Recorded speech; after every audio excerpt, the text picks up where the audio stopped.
Imagine a piece of media moving so fast you barely have time to blink. Submarines diving into the abyss, bursts of fire inflating hot air balloons, and zero-gravity flights all crammed into a few chaotic seconds. This overwhelming sensory barrage relies on a very specific psychological hook. Extreme price contrasts paired with a progressive buildup create a structure where clicking away feels almost impossible. No one has perfected this retention strategy quite like Jimmy Donaldson, known universally as Mr. Beast. His channel has taken the extreme comparison concept to its absolute limit. This chart illustrates the financial leaps required to keep the audience hooked. The video starts with a modest $1 camel ride, steps rapidly through a $10,000 dinner and a $50,000 safari, until a massive pillar representing a $500,000 Dubai extravaganza completely dwarfs the screen. This format functions as a masterclass in exploiting human attention, prioritizing algorithmic engagement over the actual experiences being filmed. Yet, despite the massive budgets and globe-trotting production, the core audience is starting to push back. Scrolling through discussion forums like Reddit reveals a growing sense of fatigue among longtime viewers. The complaints are remarkably consistent. Viewers argue the pacing is far too frantic, the once-in-a-lifetime experiences are rushed through in seconds, and the resulting content feels completely soulless. The audience skepticism reached a peak during a $50,000 deep-sea submarine segment. The presentation was so disjointed that many viewers openly accused the production of using computer-generated fish overlays outside the windows. Watching a $500,000 vacation should be the pinnacle of human envy, yet the experience feels increasingly hollow as the price tags go up. The disconnect happens because the audience subconsciously recognizes they are not watching real life. They are consuming a rigidly manufactured product built for retention, not authenticity. To understand what went wrong, we have to look at how wealth is actually experienced in the real world. According to luxury publications, true billionaires seek absolute privacy, boundless time, and complete silence. When you have infinite resources, the ultimate status symbol is the absence of an audience. It is the ability to slow time down to your own pace, far away from cameras and crowds. Compare that quiet isolation to the frantic, highly public spectacle of a $500,000 stay in Dubai.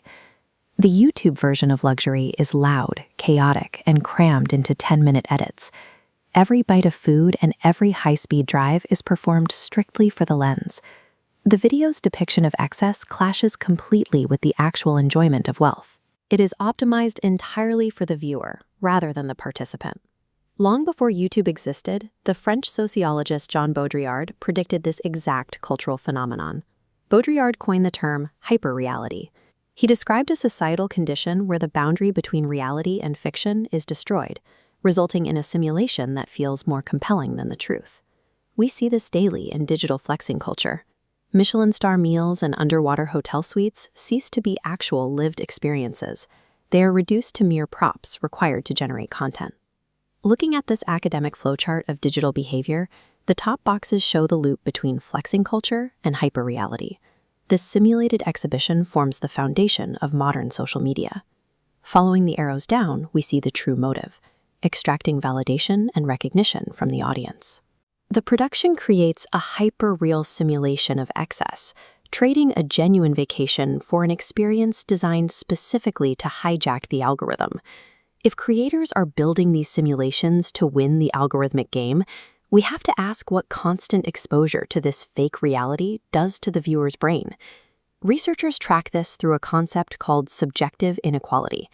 This is the psychological perception of being worse off than those around you, regardless of your actual bank account or socioeconomic status.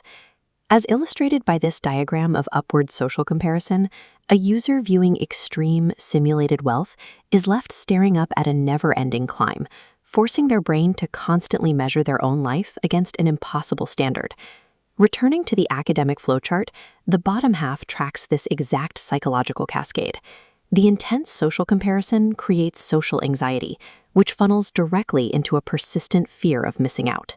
The true hidden byproduct of these mega-viral videos is the mass generation of viewer inadequacy on a global scale.